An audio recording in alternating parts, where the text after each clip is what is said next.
Okay, so let's talk a bit about ulcerative colitis then. Explain us what it is and what causes it. Ulcerative colitis is a chronic inflammatory bowel disease, causing continuous inflammation and ulcers in the colon and rectum's mucosal layer, leading to symptoms like bloody diarrhea, abdominal pain, and urgency. It's caused by a mix of genetic factors like HLA, DRB1 genes, immune system overactivating, attacking the gut lining, environmental triggers such as diet or stress, and gut microbiome imbalances, though the exact cause isn't fully pinned down.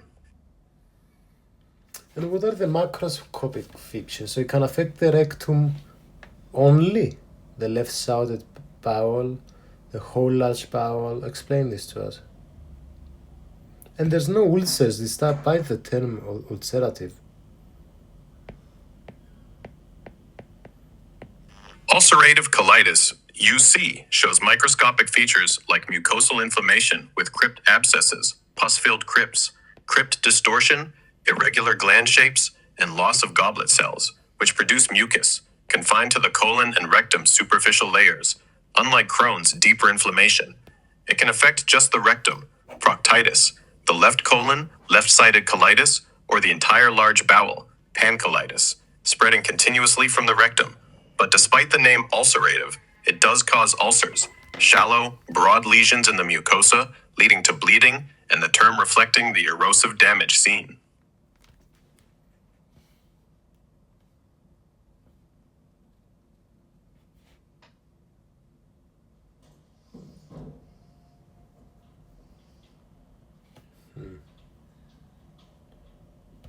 Okay. So what is this left-sided bowel, whole large bowel thing? In ulcerative colitis, the disease can affect different parts of the colon, starting from the rectum and spreading continuously. It may be limited to just the rectum, proctitis, extend to the left-sided colon, including the sigmoid and descending colon, called left-sided colitis, or involve the entire large bowel from rectum to cecum, pancolitis, with the extent determining symptom severity like bloody diarrhea or pain.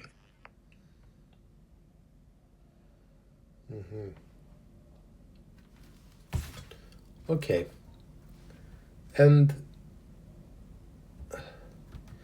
when do we preserve folds? When do we lose folds? And what is the point of the folds? In ulcerative colitis, the colon's mucosal folds, or haustra, are usually preserved early on but can be lost in severe, chronic cases due to extensive inflammation and ulceration flattening the mucosa, leading to a smooth, featureless appearance called a lead pipe colon on imaging. The folds, formed by the colon's muscular contractions, help slow fecal passage for water absorption and storage. Losing them impairs this function, worsening diarrhea and urgency.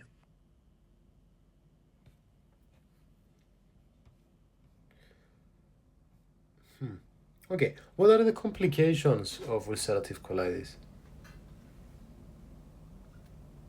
Ulcerative colitis complications include toxic megacolon, where severe inflammation causes the colon to dangerously dilate, risking rupture, and colorectal cancer, with risk increasing after 8-10 years of disease due to chronic inflammation. Other issues are massive bleeding from ulcers, perforations creating holes in the colon, and extraintestinal problems like joint pain, skin rashes, or primary sclerosing cholangitis, a liver condition linked to immune dysfunction.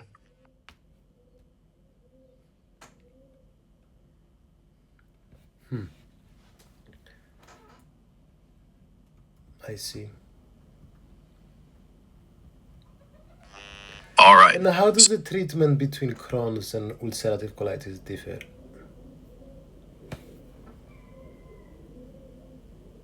Treatment for Crohn's disease and ulcerative colitis overlaps but differs due to their distinct disease patterns.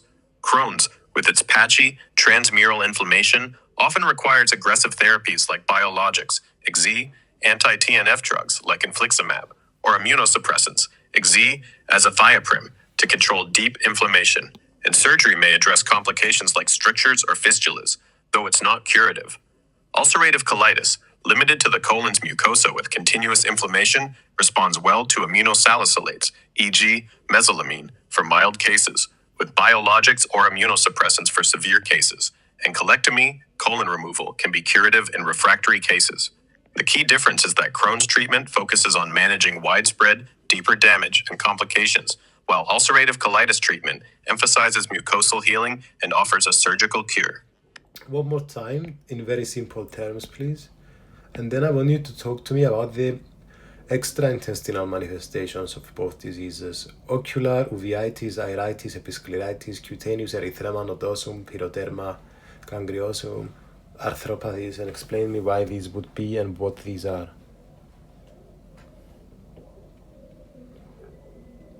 All right, let's keep it super simple for the treatment differences between Crohn's disease and ulcerative colitis, then dive into their extraintestinal manifestations. Treatment differences, simply. Crohn's disease affects any part of the gut with deep inflammation, so treatments use strong drugs like biologics, e.g., infliximab, or immune suppressors, e.g., azathioprine, to calm it, and surgery fixes complications like blockages but doesn't cure it. Ulcerative colitis, which only hits the colon's inner lining, uses milder drugs like mesalamine for light cases, biologics for worse ones, and removing the colon through surgery can completely cure it. Extraintestinal manifestations, Crohn's and ulcerative colitis. Extraintestinal manifestations are problems outside the gut that happen in both Crohn's and ulcerative colitis because the immune system, revved up by gut inflammation. Can we summarize everything in 2 sentences, please? It's really hard. And be very simple. Explain us the terms and everything.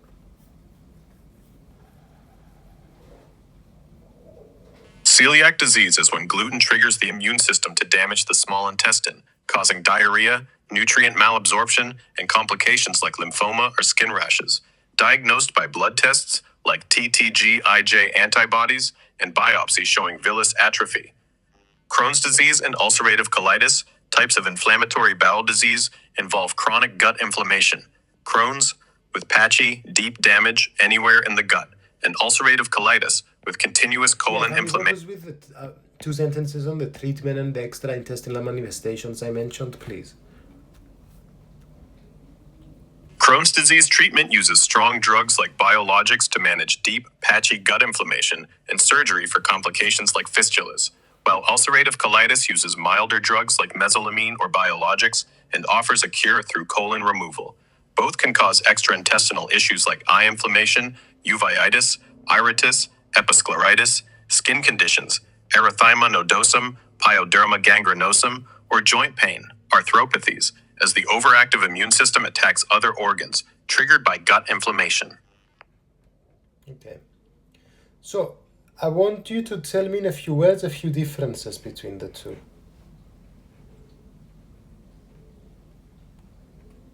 Crohn's disease has patchy, deep inflammation anywhere in the gut.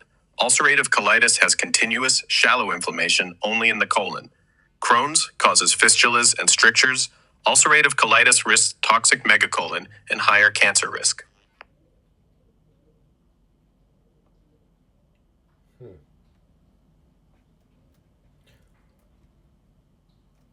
Okay. So it's more common for obstruction in Crohn's disease. Why?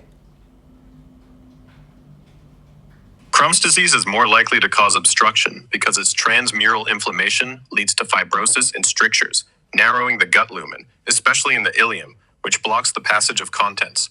This patchy, deep scarring, unlike the superficial inflammation in ulcerative colitis, creates rigid, tight segments that can trap food or stool, causing pain and bloating. And what about bleeding? Why is it more common in ulcerative colitis? Bleeding is more common in ulcerative colitis because it causes continuous, superficial inflammation and shallow ulcers in the colon's mucosal layer, which is rich in blood vessels and easily bleeds, leading to bloody diarrhea. In contrast, Crohn's disease, with its patchy, deeper inflammation, often causes complications like fistulas or strictures rather than widespread mucosal bleeding. Okay. Thanks for watching, guys. Peace.